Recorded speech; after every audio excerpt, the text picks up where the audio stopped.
Yo, what's up? What's up? What's up? You're checking out Mixed Reviews. I'm your host, Bryant Fennell, also known as Bry Guy, and I'm taking a different approach to Mixed Reviews. Mixed Reviews is only going to focus on wines. There's too much going on, and I just don't have the space and the time to be able to do the spirits, the beer, I just don't have it. So I'm only focusing in on wine. All right. So with that being said, I'd like to introduce you guys to Zmora. Hopefully I'm saying that right, but this is an Israeli wine. So I said it's a young, semi-sweet red wine, Cabernet Sauvignon. Vintage is 2021. Product of Israel. Within my time in the retail space for wine and spirit, a lot of the people that come in looking for red sweet wines. Not like the other brands that you may recognize like Menage a Trois, Barefoot, or anything like that, but they also look for something a little bit different too. And it's pretty hard to make recommendations because like once you're getting into the red sweet wine kind of world, it becomes a little bit more tricky. Definitely with the inventory supply and all kinds of other things. But I want to be able to make recommendations or give people what they're looking for and feel good about myself, stand out, be a little bit different. And that's where this wine comes in. All right. Because one, it's a Cabernet Sauvignon and it's semi sweet. So right there, boom, I already know that it's red and it's semi sweet. So it's going to have some dryness to it. I do know that because it's semi, it doesn't say just fully sweet or anything like that. But that's just kind of how my mind was working. So as I was doing some research on it, I did learn that it is 100% Cabernet Sauvignon. And what they do when they're making this wine to keep it kind of sweet is they do what you call a cold fermentation.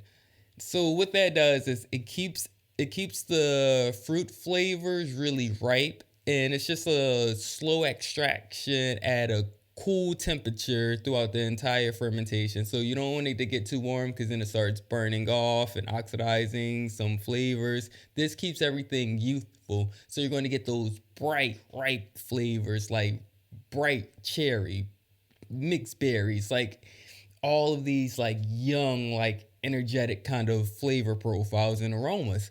So I think that's pretty cool. Um, that's pretty much all I can say about that. I'm really excited to try it. Let's see what this says. What's the percentage? This is 12%. So 13% will let you know if something is dry. If it's under that, then it's kind of like off dry, etc., etc. Then you just start getting into that.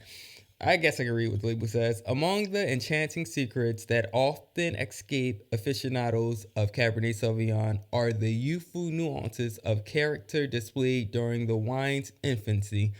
These characteristics include a vibrant purple color, a soft texture, and a perceived sweetness on one's palate, with fresh berry, cherry, and floral aromas. In an effort to produce Cabernet Sauvignon, a wine that exhibits this exceptional character, we cold fermented ripe grapes in exclusively stainless steel tanks. Bam, they tell you everything I just told you just now on this label. And I do appreciate that because that's a lot of producers don't do that. You kind of have to go dig for it, maybe and like find out in some interviews or something when they're out promoting the wine. This isn't a real cork. This is like a one of those synthetic like fake kind of corks. Whatever.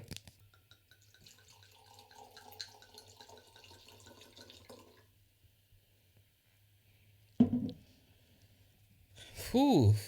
All right, looking at this, I didn't get purple at all. I don't know if it's just because this is what 3 years old. Yeah, I'm not really quite sure, but mine is more like of a brick reddish kind of color. Yeah, it didn't come out. It's not like a purple or purple that I would know it as, like a deep like violet kind of purple. This is more on the red side for me. than it is purple. But that's just that. Um, the tears are running down pretty fast, so I guess it doesn't have as much. It doesn't have as much sugar or sweetness as I would have thought that it would have had. Cause that's running down. Like, let me see. I don't know if you guys can see that, but I don't think you guys can see it. No, but it's really running down pretty fast on the edges of my glass. So, all right. Let's see.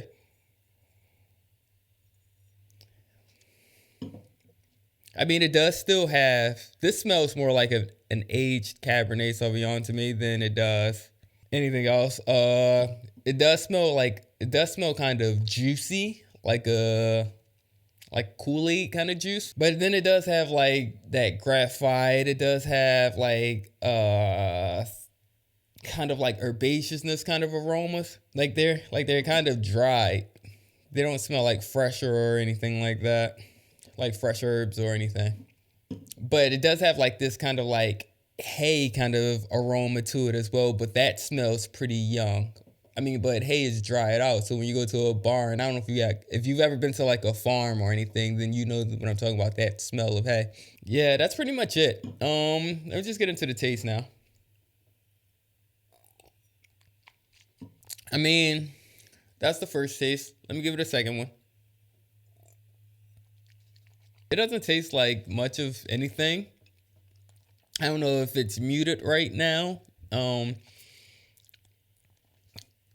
It just doesn't taste like anything. I mean, a lot of the astringency is there. I get it's more dry than I do sweet. The only sweetness that I do get is from the residual sugar that I can taste. But that tastes like sugar, you know? It doesn't really enhance like the flavor profile of it. It kind of just tastes unbalanced. So that probably means that I just have this just out of its time frame, I guess, or I don't know. Like I don't know. I don't know. I don't think I would recommend this to anyone. Definitely if they're looking for a sweet red wine, I don't think that this is what they're going for. This is what they're looking for when they say sweet red wine. I mean, if someone's looking for kosher wine, something for Passover, sure, go for it. Go for it. But it's not really giving me anything. It's not really giving me much. It's just giving me dryness and then sugar. That's out of whack, Like I don't like everything I got on the nose. I don't